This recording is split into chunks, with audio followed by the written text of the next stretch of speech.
Welcome to Right Bites TV. My name is Sam Pirozzolo, and tonight's topic for discussion is why people feel so disenfranchised when it comes to politics. And to speak with me tonight, I have Bobby Zahn, a fellow Staten Islander, who will maybe lay out some of the basic reasons for you. Bobby? Well, thank you, Sam. I think part of the reason that people feel so disenfranchised and feel that their vote doesn't matter, if you will, is that people tend to get involved way too late, way downstream in the process. People need to realize that, that politics doesn't begin and end on Election Day. Election Day, but if you wait till Election Day to vote and to get involved in the process, basically you just have a choice between choices that were made for you. So are you trying to tell me that when I walk into the voting booth on Election Day and I choose from candidate A and candidate B, it really doesn't make a difference anymore? Well, to some extent, yes. I mean, I'm not saying that it's a rigged system, but what I'm saying is that by getting involved that late, a lot of things have happened up until that point that people don't tend to know about, and that are the places that the difference is really made. So why don't you tell us about some of those things? All right, so every political party has something that's called a county committee. And at that county committee level, that's where the candidates are actually chosen. And when people think about, the party makes the choices, they don't realize that, that they have a lot of access to the party should they choose to take it. Okay, so basically the county committee is there and they're the ones who choose the candidates. So then how does that candidate go from the county committee to being on the ballot, on Election Day? Why do we have so many candidates that people don't like? Well, I guess what it is that the parties sometimes don't serve the interest of the members of the party. A lot of times they serve the interest of the party themselves. The parties and the party leaders, in many cases, and not all cases, but in many cases, stay in power because of patronage jobs that they rely on the politicians who get elected. Oh, wait a second. You're talking about backroom deals and patronage jobs on Staten Island? Imagine that. Come on, I can't Imagine that, backroom deals in politics. So what you're saying is that the candidates themselves make deals with the party bosses for the best interest of the party bosses instead of the interest of the people they're going to represent. Well, that's almost right. It's for the best interest of the party bosses and the politicians. They're both in it together. So you mean now the constituency actually comes out third?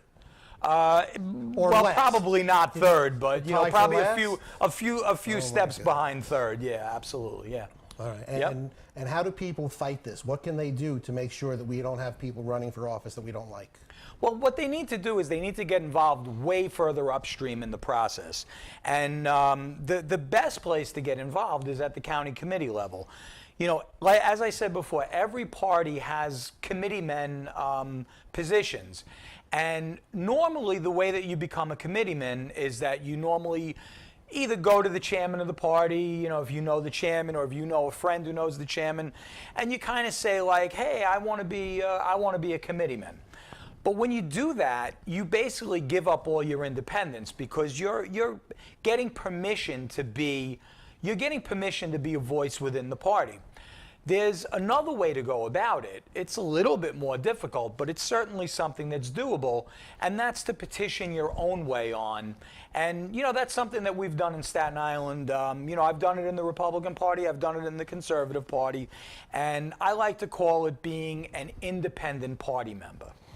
Okay, so just for people who are at home who are hearing this, what Bobby is really talking about is recently we were both members of the Republican Party on Staten Island, and realizing that maybe there was not a home for us or we had a home elsewhere, we both joined the Conservative Party.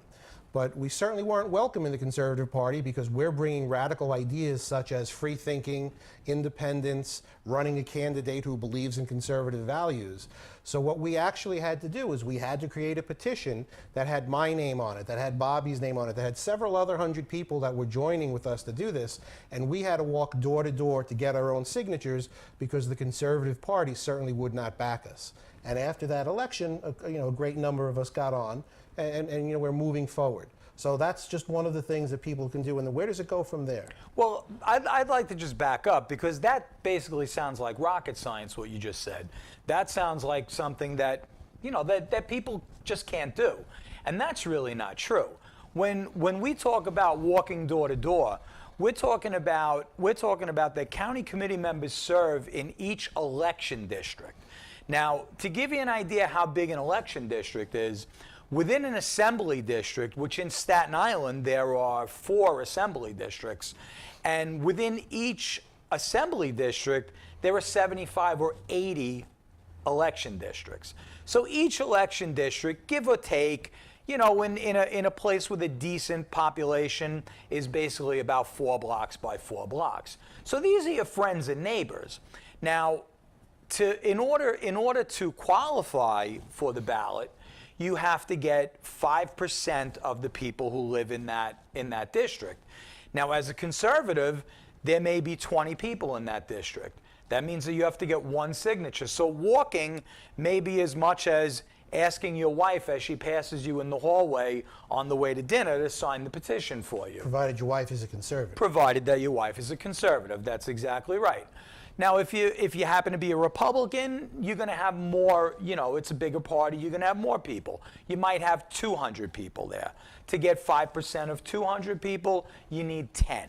Okay, Bobby, so what you're telling me is that if people make their way onto a county committee, even without the endorsement of the party boss, they can go out and get their own signatures. And by the way, if anyone wants to do that, through the Ronald Reagan Conservative Club on Staten Island, we'll be more than happy to show you and help you do that, and we'll guide you through the process.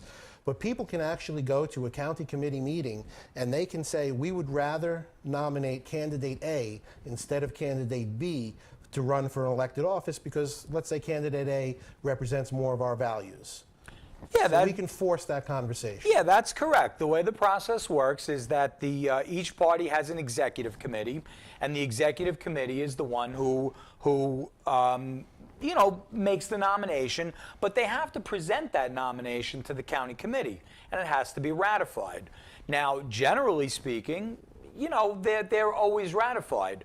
But if enough people were to get involved and who wanted to come on as independents, you know, obviously you're not an independent, but you're an independent party member because you didn't ask to get on, you got on of your own volition. And if you get on of your own volition, you can't be thrown off. You can only be thrown off in the next election cycle 2 years later. And that's really not being thrown off. That's not being reelected. That's not being reelected. That's right. Happen. So 2 years later, you go out and you do the same thing, and you petition your way on. Sometimes you may have to run a primary. And again, when I say run a primary, you're not running a presidential primary. You're running a primary in your own neighborhood in a couple of block radius. So once you gather enough people who say, you know what, I'm tired of politics as usual. I don't want a liberal Democrat running on the conservative line. If you get enough of those people together to get on the county committee, yes, you can override and change the nomination. Okay, so basically, you know, people say it all the time. When I go to the poll, I have 2 losers to choose between. I don't like candidate A and I don't like candidate B. So from what Bobby Zahn is laying out for us and what we're talking about is that if you can take activity, if you can go to the grassroots level and go onto the county committee, it would be very possible for you to sway your county committee and other people who are like-minded just like you to choose a candidate that you like. So remember that the next time you go to the ballot and you don't like the candidates, it's because you really weren't active in your party. But if you want to do this in any party and you don't know how to do it, I'll be glad to help you, you know, write a petition. I'll be glad to help, you know, give you a list of of registered people in your party in your neighborhood that you can walk and tell you the times that you have to do it. And I'll even help you to submit it to the Board of Elections in the proper format. Okay, so that's good. So it's the Staten Island Ronald Reagan Conservative Club. Our phone number is 718-255-7176. I guess it would be safe to say we are an oasis for like-minded people with conservative values. If you are a person who is disgruntled with politics as it is today, and that would probably be everybody who's watching this show, please give us a call. You can reach out to us on Facebook. You can reach out to us on YouTube at Right Bites TV, and we'll be happy to work with you. Thank you very much. Bob, thanks a lot for coming. You're very welcome.